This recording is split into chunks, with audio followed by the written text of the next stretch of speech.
Hello बच्चों, तो आज हम आप लोगों को पढ़ाने वाले हैं फीडल क्राफ्ट अभिक्रिया। तो फीडल क्राफ्ट अभिक्रिया में दो रिएक्शंस आती हैं, एक एल्कलीकरण होती है और दूसरी एसिलीकरण होती है। एल्कलीकरण को इंग्लिश में एल्काइलेशन कहते हैं। इसकी सबसे पहले थ्योरी देखेंगे, उसके बाद इसकी रिएक्शन देखेंगे।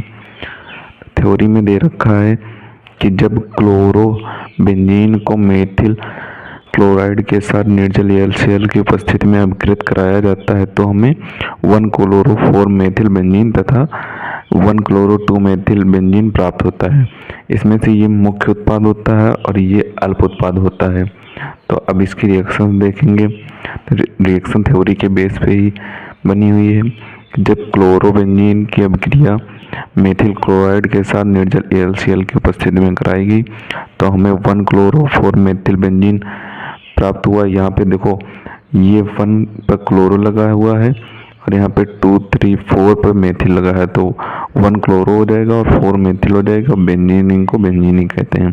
तो ये मुख्य उत्पाद हो जाएगा। और अल्प उत्पाद ये वाला है जिसमें कि 1 पे क्लोरो लगा है और 2 पे मेथिल लगा हुआ है और बेंजीन है, तो ये अल्प उत्पाद हो जाएगा। तो जब क्लोरो बेंजीन की अभिक्रिया मेथिल क्लोराइड के साथ कराएंगे तो निर्जल HCl की उपस्थिति में तुम 1-क्लोरो-4 मेथिल बेंजीन और 1-क्लोरो-2 मेथिल बेंजीन मुख्य और अल्प उत्पाद प्राप्त हुए। तो ये एल्कलीकरण रिएक्शन हो गई। फीडल क्राफ्ट की ये एल्कलीकरण रिएक्शन हो गई।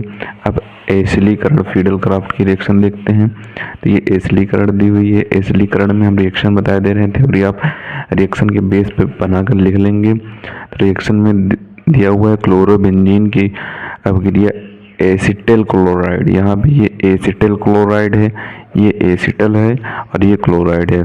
इनकी अभिक्रिया निर्जल HCl की उपस्थिति में Cl3 की उपस्थिति में कराएगी तो यहाँ पर 4-क्लोरो एसिटोफिनॉल और 2-क्लोरो एसिटोफिनॉल प्राप्त हो गया।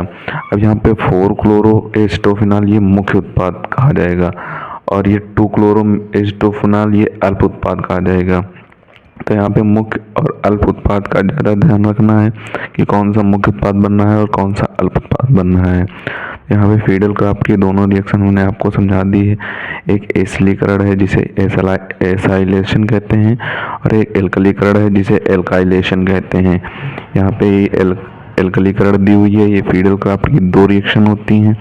तो यहाँ पे दोनों रिएक्शन आप स्क्रीनशॉट ले सकते हैं। यहाँ पे ये पहली रिएक्शन की थ्योरी है, रिएक्शन है, उसके बाद ये दूसरी रिएक्शन है और इसकी थ्योरी आप अपने मन से बना लेंगे कि जब क्लोरोबेंजीन की अभिक्रिया एसिटल क्लोराइड के साथ निर्जल HCl3 की उपस्थिति में कराएगी तो हमें मुख्य उत्पाद के रूप में 4-क्लोरो एसिटोफिनॉल और अल्प उत्पाद के रूप में 2-क्लोरो एसिटोफिनॉल प्राप्त हो गया है। तो इसी तरह से आप इसकी रिएक्शन थ्योरी बना लेंगे। अब आप देख सकते हैं यहाँ पे एसिटोफिनॉल में CH3Cl लगा हुआ है, दिख नहीं रहा था तो हमने दिखा दिया।